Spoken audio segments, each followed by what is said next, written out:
Now in a black star-sprinkled sky, a dazzling sliver of sunlight crests the Earth. Glowing rays of light shoot off the continents, and a three-dimensional word orbits the planet. Universal. Words appear below, a division of NBC Universal. In a logo, chalk lines graph a corona of light, then form rotating rings.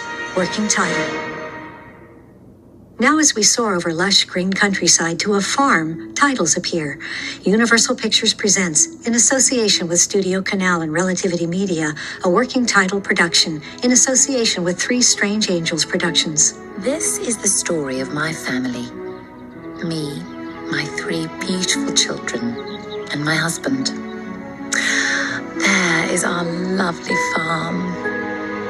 It's been in my husband's family for generations. Letters soar into view, trailing sparkles. Nanny McPhee returns. The sad thing is, my husband is away fighting in a war. So we're on our own.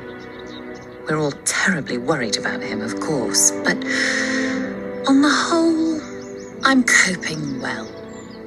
Very well. Very well. Indeed. In a parlor. No fighting in the best parlor! That's me. Coping. A boy shows a candy. An older boy and girl rush him. They're coping too. They wrestle on a sofa. Off the furniture! As they obey, their mum stands on it. Off the furniture! We're all coping. We're fine. You're on the furniture! We're fine. Then stop shouting! We're not shouting. You're shouting. She grabs a coat. Supposed to be getting the farm spick and span before the cousins arrive tomorrow. And instead, all you're doing is fighting, when what I want to be seeing is sharing. She struggles to put it on. Imagine how sad you'd be if you had to be taken away from home because of bombs dropping all over the place. We're not sharing the jam with them. What? We're not sharing Dad's jam with the cousins. Oh, no, of course not. That's for Dad when he comes home. I'm talking about your room and your toys. Why won't you reply to my letter? We're not talking about Dad, darling. But why won't you reply? This last one came years ago. Her youngest eyes bundled letters on a shelf. Oh, darling. Look. She takes them down. Setting the tow-headed tot upon her lap, she points at the top letter. 3 months ago. That's all. You see? Dad's in the army.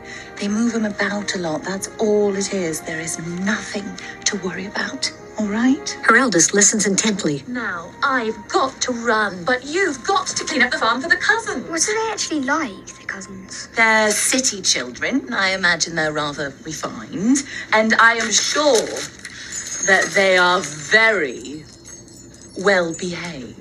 In a car, a blonde boy vomits. Lincoln, stop! He's bombing again! Stop the car! He's bombed all over my shoes! Right, Lincoln, stop. Stop now. Where are my marshmallows? Master Cyril, are them marshmallows a wise choice, given your recent evacuation? Marshmallows are always fun. Cyril stuffs his face. You beast! You ruined my brand new Fontarelli painted leather pumps and have left the pale pink at home! She strikes Cyril with her pocketbook. Oh, look! They pass a pristine white estate house. How sweetly pretty. Is that the place? Blenkinsop takes a deep breath. No. In a muddy yard, a fallen sign reads, Deep Valley Farm. Fresh plops of manure splat between a cow's legs. Filthy water gets launched from a barn doorway. Then the farm girl emerges, busily mucking a stall. Her older brother totes buckets past 2 snowmen made of mud. In the barn, the tow-headed boy pedals a bicycle-like contraption without wheels. Clad in muddy boots and a pith helmet, he powers a kooky machine made from a weather vane, an electric fan, a bed spring, and a bellows. Flywheels and belts turn an axle, which powers a record player. A horizontal assembly of pipes is shaped like a castle parapet or a jack-o'-lantern's teeth. As it turns, rods attached to it push and pull suspended brooms. The brooms swing like pendulums and brush 7 reclining piglets. A hand-painted sign reads, The Scratch-O-Matic. On a gauge labeled Happy-O-Meter, a needle moves toward Delirious. Vincent! Chores, now! But the piglets are getting sold tomorrow, and you said I could scratch them before they went away. Dad left me in charge of what I say goes. Now get off! But Dad built the Scratch-O-Matic for them! I said get off! I'm getting off, I'm getting off. And no more scratching. I'm going to check the barley. The needle on the happy-o-meter drops down to 1 and the piglets stand. Now the children's mother hurries down a narrow road, buttoning a cardigan beneath her inside-out overcoat. On a nearby wall, a coal-black jackdaw squawks at her. Hello. It waddles alongside her a few paces, then opens its beak. The bird flies toward her. Shoot. A man intercepts her. Oh, my gorgeous sister-in-law. No. Your coat's inside out. Oh, Nylons you need with that skirt. no. No, what? Oh, you know perfectly well know what I'm not selling. Isabel, look at me. Look at me. Who am I? You're my brother-in-law. I'm family, is all I'm pointing out, and that's why you can trust me. All right, Phil. What's your point? Is we need to sell the farm now. You haven't even got enough money for tomorrow's payment on the tractor, and if there's no tractor, there's no harvest. If there's no harvest, the farm will fail. I said no, and actually Norman's thought of a way to get some money, so I will make the payment on the tractor. Does he indeed? What way would that be? I'm in a hurry, Phil. Isabel, I can't point it out enough that I need the money. I'm only human, but that farm is half... Half Rory's and half yours. Yes, I know, because you tell me every time I see you. But you can't sell it without my permission, and I do not give my permission. Izzy, I've got the contract right here. Goodbye, Phil. She enters a store. I'm here. Mrs. Doherty, don't start without me. Mrs. Doherty? Mrs. Doherty? An old woman peeks from behind a counter. Oh, There you are. I was so worried. Oh, you worry too much, and it doesn't help. It's just that you have been a bit forgetful, that's all. Now you look after the shop. I'll put away the deliveries. Oh, I was managing perfectly. You haven't started unpacking, have you? Unpacking? Where? Isabel joins her behind the counter. I was just putting the flour away. It's piled waist high. Oh, it's gotten foggy. She appears stuck in a snowdrift of flour. Could you pass me the scoop? Now Phil passes a hedged-in path. He doubles back. A hand seizes him. He faces 2 platinum blondes, one large, one small. Good morning, Mr. Green. We haven't had the pleasure, but I am Miss Topsy, and this is my colleague, Miss Turvey. Charmed. Can you guess who sent us? Sent to lovely ladies such as yourselves, Father Christmas. You're flirting with us, Phil. Oh, I can't call you Phil, can I? You can call me whatever you like, sweetheart. Don't be so naughty. Mrs. Biggles won't like it. Phil tries to climb over the wall but fails. Mrs. Biggs says you helped her. You ran up a big fat debt in one of her riverside casinos. See what you gambled away, Phil?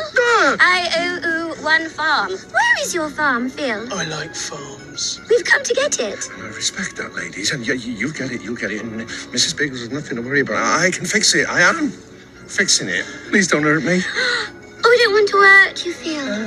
The fact is, Mrs. Biggs has told us to come back with one of 2 things. The deeds to your farm. Or your kidneys.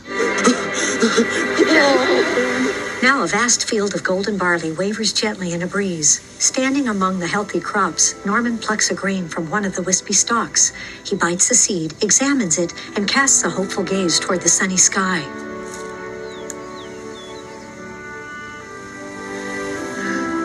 He strolls happily through the barley. Reaching a light blue tractor, he climbs into the driver's seat. Not ripe yet, then, old son. Uncle Phil, where did you come from? Oh, just on my way home.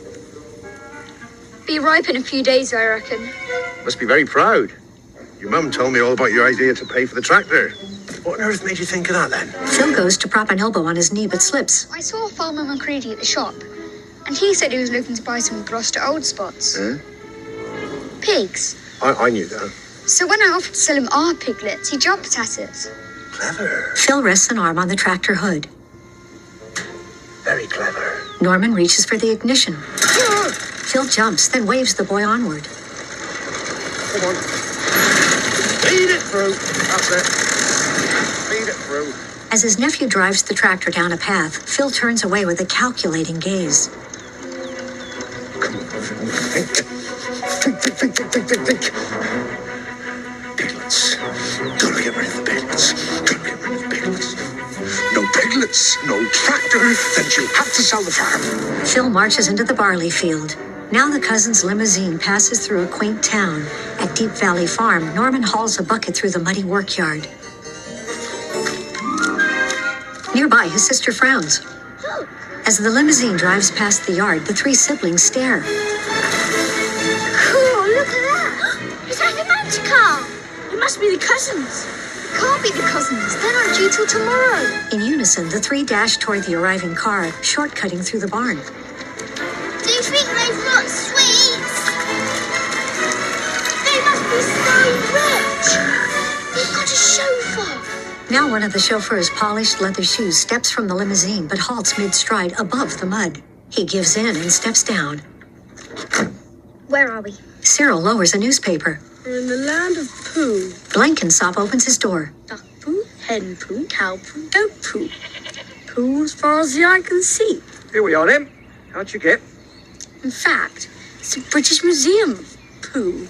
I've gone completely insane, Blenkinsop. Mummy would never send me to a place like this. Take me home. Vincent makes a wild face at her. You see, there are savages. I refuse to leave the car. Put a sock in its seals. We've got no choice. Take me home right now. And you know why we've got no choice too. So let's just stop pretending we're here because of bombs. In yellow check knickerbockers, Cyril leans foppishly on the car. Greetings, oh covered in poo people. Do you speak English? You're early. Yes, Pooh Man, we have come from far away. Far from the land of soap and indoor toilets. He produces a candy bar. Is that a fries chocolate bar with cinnamon crunch topping? Yes, it is. Would you like some? Vincent nods. Pity, there's none left. Cyril eats the last bite and tosses the wrapper at him. That's rotten. That's life. Blenkinsop pulls Celia by the legs. Let's go of the drinks cabinet, Miss Celia. Look here, mister. I think you'd better take these two great perfume townies back where they belong. Celia shakes him loose. His feet slip in the muck and he falls backward into a muddy pond. Celia looks down at her feet. Oh, my shoes! I refuse to stay in this cesspit. I'd rather be bombed. Promise me you'll tell me how awful it is here. Please, Blenkinsop, she's got to come get me tomorrow. Promise me. You've only been here for 5 minutes and look at you. And you're just a chauffeur. The chauffeur unloads boutique boxes. If you'd be so kind, just hold your arms out for Miss Celia's new clothes. Promise me. I'll talk to your mother, Miss Celia, I promise. But for now, you'll have to stay here. They can't stay here. They're rude. That's rich coming from someone who clearly doesn't even know how to wipe his own bottle. Norman chases him. Stop.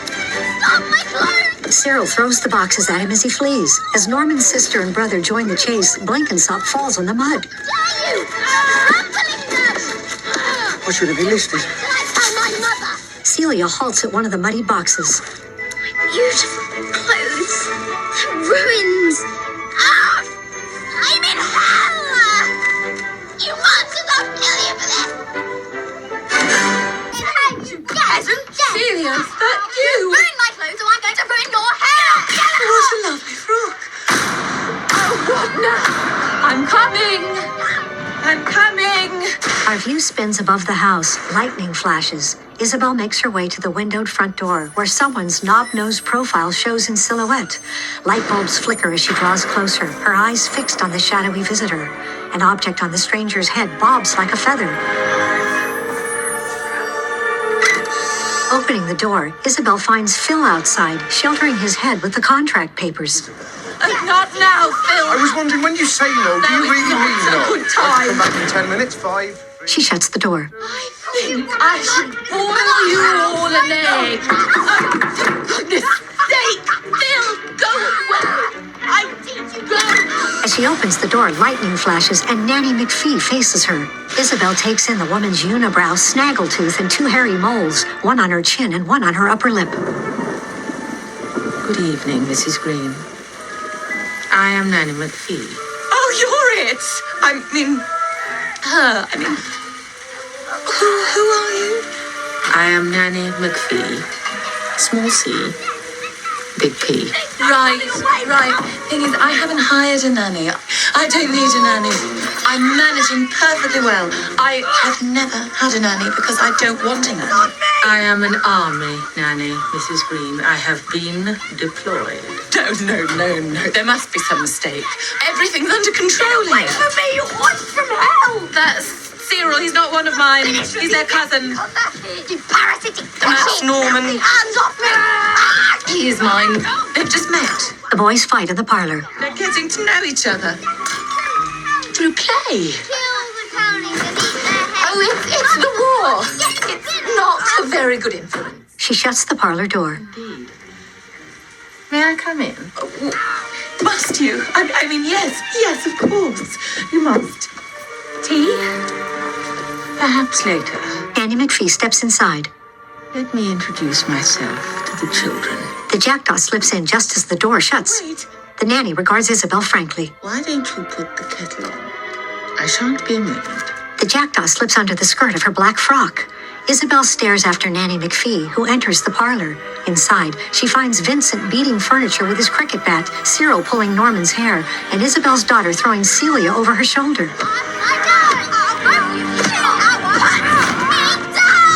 You're just jealous of my fashion sense. Get your hands on my suit! It's Savile Row! Please, may I have your attention? The children see Nanny McPhee's dispassionate gaze. I am Nanny McPhee. The kids resume fighting. Please listen carefully. Go back where You are came all to from. stop what you are doing and go upstairs to bed. You look like a banana. You look like an unraveled toilet Did you roll. hear what I said? What? Squish. You are to stop fighting Get off me! immediately. They ignore her. The jackdaw retreats under Nanny McPhee's skirt as the mysterious disciplinarian produces her gnarled walking stick. With her eyes on the misbehaving children, she drives the stick's brass tip against a floorboard.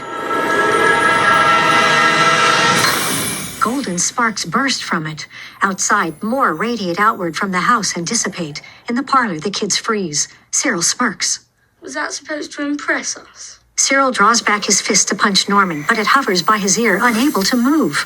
He turns and it grabs the back of his own collar. What's happening? Cyril flips himself to the ground. Norman's hand pulls on his own ear. Celia yanks her own hair. Not me too. Vincent gawks as his sister tosses herself down. Oh no! The youngster's cricket bat smashes elegant dishware. Vincent, stop! Vincent gawks. I can't stop! It's making me do it! Cyril tumbles onto a love seat. Norman falls over a chair. It's her! Norman points at Nanny McPhee. She's making us do it! He pokes himself in the eye. It must be that stick! Can't be anything else. Ah! Stop us! Stop us! Please!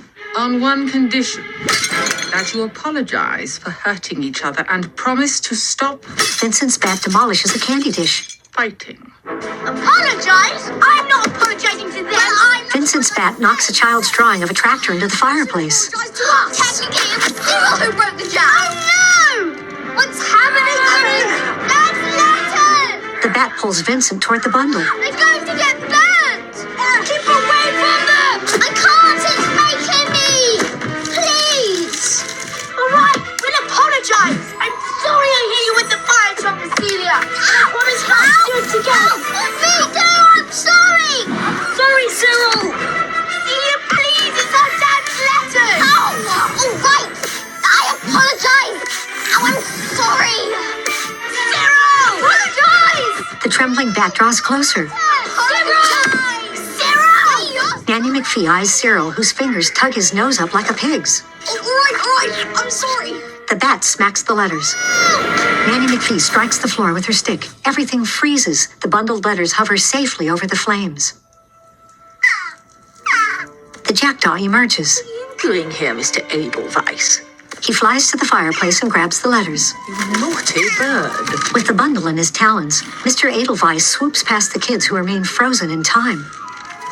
Tiresome creature. He soars past Celia, pinching her own nose, and Cyril yanking his own tie. With her head tilted, Nanny McPhee watches as the bird hovers over an end table. trying to impress me. It's not working. She accepts the letters. The bird lights on her shoulder. Get off. Get off. The bird moves to the floor in front of her. No. You are still not forgiven. You know what you did. Hanging his head, the bird trudges away. Nanny McPhee squints at the children, then taps her stick. Sparks spray from it, and the kids unfreeze. They stare at Nanny McPhee. It is rude to stare. As she eyes them firmly, the parlor door opens behind her. Upstairs to bed, please. She steps aside. As Norman and his sister rise from the floor, Cyril straightens his tie. The kids file out of the parlor past Nanny McPhee. Good night, Mum. Isabel blinks disbelievingly at the well-behaved group. Good night, Aunt Isabel. Night, Aunt Isabel. I do hope you sleep well. She watches as they head upstairs.